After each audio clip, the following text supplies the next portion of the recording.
સ્વતંત્રતા પર્વની ઉજવણી થઈ રહી છે। સીએમ ત્યાં સંબોધન કરી રહ્યા છે। હવે આપણે આવનાર દિવસોમાં રિજિયનલ વાઇબ્રન્ટ સમિટના આયોજનથી પ્રાદેશિક ઔદ્યોગિક વિકાસ પણ વેગબંતો બનશે। આપણે રાજ્યમાં વિકાસના કામો માટે નાણાકીય વ્યવસ્થાપન એટલું સુદૃઢ કર્યું છે કે વિકાસ માટે ક્યારેય નાણાંની તંગી પડતી નથી। રાજ્યના બજેટમાં પણ ઉત્તરોત્તર વધારો કરતા જઈએ છીએ। આ વર્ષે ₹3.70 લાખ કરોડનું બજેટ આપ્યું છે। સામાજિક સેવા ક્ષેત્ર માટે બજેટની 35% રકમ ફાળવી છે। રાજ્યના શહેરોને સ્માર્ટ અને સસ્ટેનેબલ બનાવવામાં આ વર્ષે શહેરી વિકાસ વર્ષ ઉજવી રહ્યા છીએ। આવનાર સમયમાં રાષ્ટ્રીય અને આંતરરાષ્ટ્રીય રમતોની યજમાની આપણા શહેરો કરવાના છે। આ માટે આપણે ઉચ્ચ કક્ષાનું સ્પોર્ટ્સ ઇન્ફ્રાસ્ટ્રક્ચર વિકસાવી રહ્યા છીએ। સ્પોર્ટ્સ ફોર ઓલના મંત્રને સાકાર કરવા ગાંધીનગરમાં ₹317 કરોડના ખર્ચે દિવ્યાંગ ખેલાડીઓ માટે અદ્યતન સુવિધાઓ ધરાવતું આંતરરાષ્ટ્રીય કક્ષાનું પેરા હાઈ પરફોર્મન્સ સેન્ટર આકાર પામી રહ્યું છે। આ સેન્ટરમાં પેરા એથ્લેટિક્સને વિશ્વ કક્ષાની તાલીમ આપવામાં આવશે। શ્રી નરેન્દ્રભાઈ મોદીએ ગુજરાતમાં કૃષિ, ઉદ્યોગ અને સેવા ક્ષેત્રનું સંતુલન જાળવીને ગુજરાતના બહુમુખી આર્થિક વિકાસ કર્યો છે। આ વિકાસના પાયામાં મજબૂત કાયદો અને વ્યવસ્થા છે। ગુનાહિત માનસિકતા ધરાવતા તત્વોમાં કાયદાનો ડર ઊભો કરીને રાજ્ય સરકારે નાગરિકોની સુરક્ષા અને શાંતિને સર્વોચ્ચ પ્રાથમિકતા આપી છે। વડાપ્રધાન શ્રી નરેન્દ્રભાઈ મોદી અને ગૃહમંત્રી શ્રી અમિતભાઈ શાહના નેતૃત્વમાં દેશમાં અનેક ઐતિહાસિક નિર્ણયો લેવાયા છે। આ નિર્ણયોમાં કલમ 370 નાબૂદી, ટ્રિપલ તલાકનો અંત અને નવી શિક્ષણ નીતિનો અમલ જેવી સિદ્ધિઓ સામેલ છે। આ દિશામાં એક વધુ મહત્વપૂર્ણ કદમ એ છે કે ગુલામીના પ્રતીક્ષામાં બ્રિટિશ સમયના જૂના કાયદાઓનો અંત લાવીને નવા ફોજદારી કાયદાઓ લાગુ કરવામાં આવ્યા છે। ગુજરાતે આ નવા કાયદાઓના અમલીકરણમાં પણ દેશમાં અગ્રેસર સ્થાન પ્રાપ્ત કર્યું છે અને તેના સકારાત્મક પરિણામો પણ દેખાઈ રહ્યા છે। આજે ગુજરાત નેટ સ્ટેટ ડોમેસ્ટિક પ્રોડક્ટમાં વ્યક્તિ દીઠ 1.96 લાખ સાથે દેશભરમાં મોટા રાજ્યોમાં અગ્રેસર છે। શહેર હોય કે ગ્રામીણ વિસ્તાર, દરેકે વિકાસ દરેક સુધી પહોંચે એવી હોલિસ્ટિક ડેવલપમેન્ટની આપણી નેમ છે।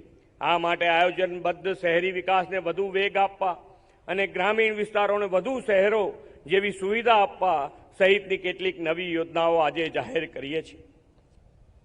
શહેરી વિકાસ વર્ષમાં નાના નગરોના પણ સુનિયોજિત વિકાસ માટે 100થી વધુ ટાઉન પ્લાનિંગ સ્કીમ મંજૂર કરવામાં આવશે।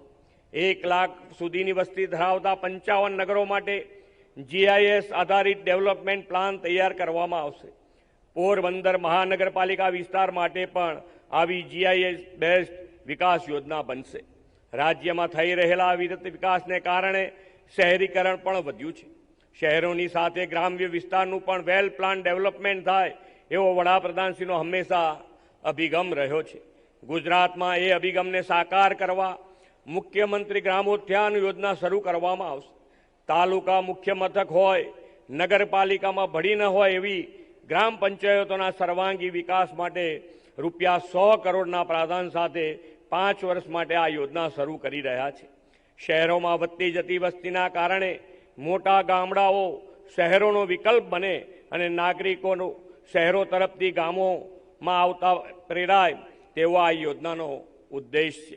સસ્ટેનેબલ ડેવલપમેન્ટને લગતા અને માળખાગત સુવિધાઓને સ્પર્શતા કામોનો આ યોજનામાં સમાવેશ કરાશે। આપણું ગુજરાત 1960માં મુંબઈ રાજ્યથી અલગ રાજ્ય તરીકે અસ્તિત્વમાં આવ્યું અને વિકાસની યાત્રાનો પ્રારંભ થયો। વડાપ્રધાન શ્રી નરેન્દ્રભાઈ મોદીના નેતૃત્વ અને માર્ગદર્શનમાં ગુજરાતની એક વિકાસ યાત્રાને 21મી સદીમાં નવી દિશા, નવી ઉર્જા અને નવો વેગ મળ્યો છે। ગુજરાત દેશનું ગ્રોથ એન્જિન બન્યું અને સ્વર્ણિમ સંકલ્પો સાકાર થયા છે। ગૌરવવંતા ગુજરાતની સ્થાપનાના 75 વર્ષ 2035માં પૂર્ણ થાય ત્યાં સુધીમાં સર્વાંગી વિકાસ અને લોકાભિમુખ વહીવટનો નવો આયામ આપણે સિદ્ધ કરવો છે। આ માટે એજન્ડા 2035 આપણે લાવી રહ્યા છીએ। આ એજન્ડા સમૃદ્ધ રાજ્ય, સમર્થ નાગરિકના નિર્માણ માટે સક્ષમ ફ્રેમવર્ક પૂરું પાડશે। વડાપ્રધાનશ્રીએ વિકસિત ભારતનું જે લક્ષ્ય આપ્યું છે તેના આધાર પર વિકસિત ગુજરાત 2047ના વિઝનને સાકાર કરવા માટે આ agenda 2035 whole of the government અભિગમ સાથે દિશા સૂચક બનશે। આ ફ્રેમવર્કમાં રાજ્યવ્યાપી આંતરિક માળખાકીય સુવિધાઓનું સુદૃઢીકરણ, નાગરિકોને સામાજિક અને આર્થિક રીતે સશક્ત કરવા, આર્થિક અને શૈક્ષણિક ક્ષેત્રે ઇનોવેશન આધારિત વિકાસ માટેની ઇકોસિસ્ટમ તૈયાર કરવી, નવી ઉભરતી ટેકનોલોજીનો ઉપયોગ માટે યુવા વર્ગને તૈયાર કરવા સહિતના પાસાઓને આવરી લેવામાં આવશે। આજે 79મા સ્વાતંત્ર્ય દિવસે આપણે ઉજવી રહ્યા છીએ ત્યારે 2047માં દેશ આઝાદીની શતાબ્દી ઉજવે ત્યાં સુધીમાં વિકસિત ભારત 2047નું તેમજ આત્મનિર્ભર અને ઉન્નત ભારતનું વિઝન વડાપ્રધાનશ્રીએ આપ્યું છે। આ વિઝનને અનુરૂપ રહીને આપણે 5G ગુજરાત બનાવવાની દિશા પણ આગળ વધ્યા છે। ગરવી ગુજરાત, ગુજરાતની સાંસ્કૃતિક ધરોહર, પ્રવાસન અને ભૂકંપ પુનઃનિર્માણના સ્મૃતિવનને વૈશ્વિક ઓળખ અપાવી છે। ગુણવંતુ ગુજરાત, ગુજરાતના નાગરિકોનું જીવન ગુણવત્તાયુક્ત બને તે માટે અર્નિંગ વેલ અને લિવિંગ વેલના મંત્ર સાથે વિકસિત ગુજરાતનો રોડમેપ તૈયાર કર્યો છે। ગ્રીન ગુજરાત બનાવવા ગુજરાતે ગ્રીન ગ્રોથ અને રિન્યુએબલ એનર્જી તથા PM સૂર્ય ઘર મુફત વીજળી યોજનામાં લીડ લીધી છે। ગ્લોબલ ગુજરાત વેપારી રાજ્યમાંથી હવે વાઇબ્રન્ટ સમિટના પરિણામે ઉદ્યોગ અને આવનાર સમયની ટેકનોલોજી માટે ગ્લોબલ ગેટવે ટુ ઇન્ડિયા બન્યું છે। ગતિશીલ ગુજરાતના વિકાસના માર્ગો અવિરત ગતિશીલ રહે તે માટે ગરવી Gujarat high speed corridor, Namoshakti expressway, rail અને મેટ્રોનું નેટવર્ક વિકસાવ્યું છે। વડાપ્રધાનશ્રીએ આત્મનિર્ભર ભારતનું જે વિઝન આપ્યું છે તેને પણ આપણે ગુજરાતમાં સરકારી સેવામાં સરળતા અને સુગમતા સાથે જનજનની સહભાગિતાથી લોકોનું સશક્તિકરણ અને સુરક્ષા સાથેનું આત્મનિર્ભર ગુજરાત બનાવવા માટે પ્રતિબદ્ધ છીએ। વિકસિત ભારત માટે તેમણે વિકાસ સાથે પર્યાવરણ સંતુલનને પણ પ્રાથમિકતા આપવાની પણ પ્રેરણા આપી છે। આપણી રોજિંદી જીવનશૈલીને પર્યાવરણ અનુકૂળ બનાવવા મિશન લાઈફનો વિચાર આપ્યો છે। ધરતી માતાને હરિયાળી બનાવવા માટે ક્લાઇમેટ ચેન્જના પડકારો સામે રક્ષણ મેળવવા માટે એક પેડ માં કે નામ, વરસાદી પાણીને જમીનમાં ઉતારીને ભૂગર્ભ જળ સંચય માટે કેચ ધ રેન અને અમૃત સરોવરનું નિર્માણ, માનવ જીવન અને જમીન બેયના સ્વાસ્થ્ય માટે પ્રાકૃતિક ખેતી અપનાવીએ। અત્યારે જન્માષ્ટમીના તહેવારો ચાલે છે। આપણે સૌ તહેવારોની ખરીદીમાં સ્થાનિક ઉત્પાદનોની ખરીદી કરીએ, સ્વદેશીને પ્રોત્સાહન આપીને વોકલ ફોર લોકલ પ્રમોટ કરીએ। સ્વચ્છતા સાથે રાષ્ટ્રપ્રેમ ઉજાગર કરતું હર ઘર તિરંગા, હર ઘર સ્વચ્છતા અભિયાનમાં સહભાગી થઈએ।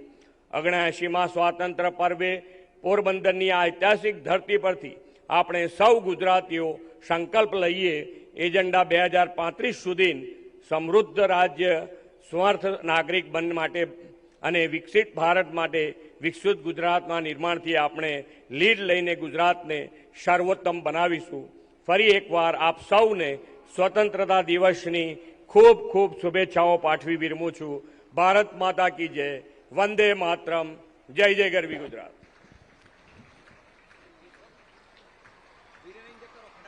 माननीय मुख्यमंत्री श्रीए गुजरात 2035 અને વિકસિત ભારત 2047માં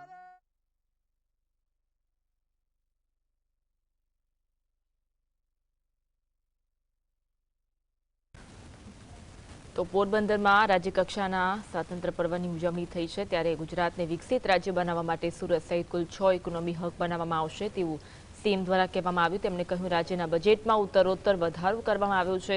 સીએમએ કહ્યું દરેક ક્ષેત્રમાં ગુજરાતને વિકાસ સાધ્યો છે। હવે આપણા યુવાનો જોબ સિકરમાંથી જોબ ગીવર બની રહ્યા છે।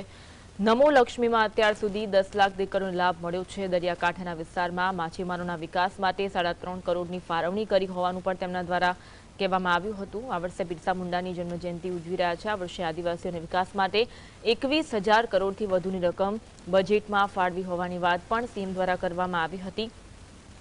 તો આ સાથે આ વર્ષે શહેરી વિકાસ વર્ષ તરીકે આપણે ઉજવી રહ્યા હોવાનું પણ તેમના દ્વારા કહેવાયું હતું। સ્પોર્ટ્સ ફોર ઓલ માટે ગાંધીનગરમાં અદ્યતન સ્પોર્ટ્સ સંકુલનું નિર્માણ કરવામાં આવ્યું હોવાનું પણ તેમણે કહ્યું.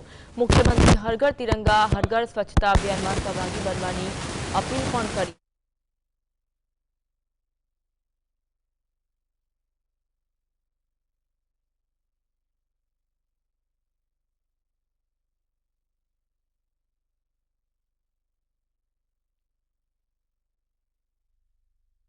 वंदे